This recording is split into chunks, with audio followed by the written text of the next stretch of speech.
I alluded to earlier, President Museveni is continuing with his campaigning as he actually did take a break.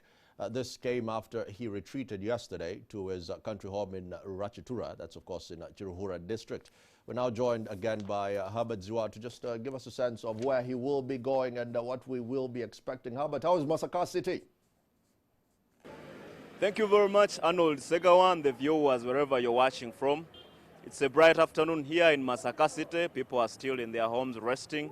There's little activities taking place here in the city.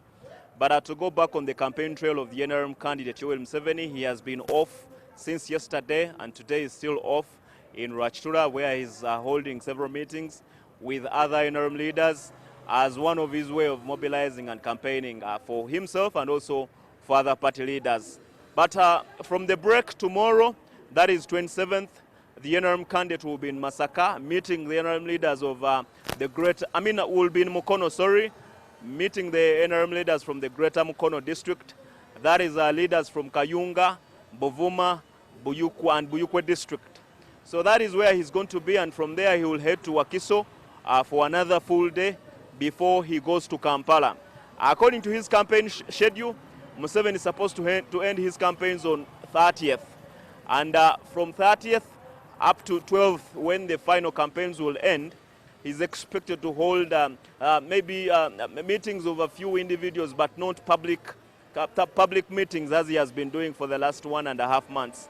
So we'll wait to see how he's going to hold on to the last stretch of the campaigns ahead of 14th January, when Ugandans will decide who will be their next president. So that is the mood here in Masaka. Arnold Segawa, as me and my colleague are also still here in Masaka, having a rest where we were told to camp because we were not allowed to go home due to the COVID-19 restrictions. So we've been here in Masaka since Tuesday.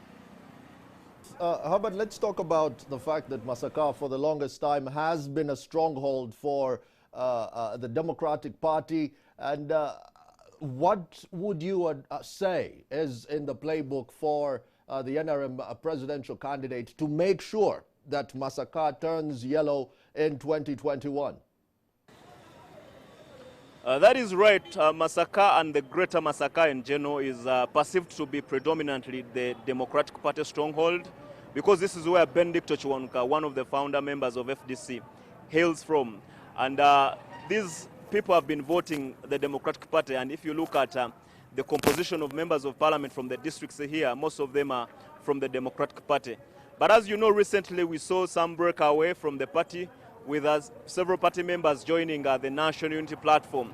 So the NRM thinks they have an opportunity to capitalize onto the disagreements between the National Unity Platform and the DP to capture Masaka and the greater region to be in the hands of the NRM. And the meetings they've been holding, they've been ensuring that they do serious mobilization to ensure that come 14th January, many of the positions here in Masaka fall to the NRM, unlike in the previous elections where the Democratic Party was strong. But also here in town, wherever you pass, you see the posters of candidates, mainly from the Democratic Party and the National Unity Platform. There are also a few pictures of those in the opposition, those in the FDC, but mainly you see NUP and the Democratic Party. So that shows you maybe that the contest maybe between those two political parties and maybe NRM coming third. So, but we wait to see what the electorates here will decide come 14th January. Many thanks for that, Herbert, and looking forward to seeing you back in action tomorrow. Definitely something to watch out for with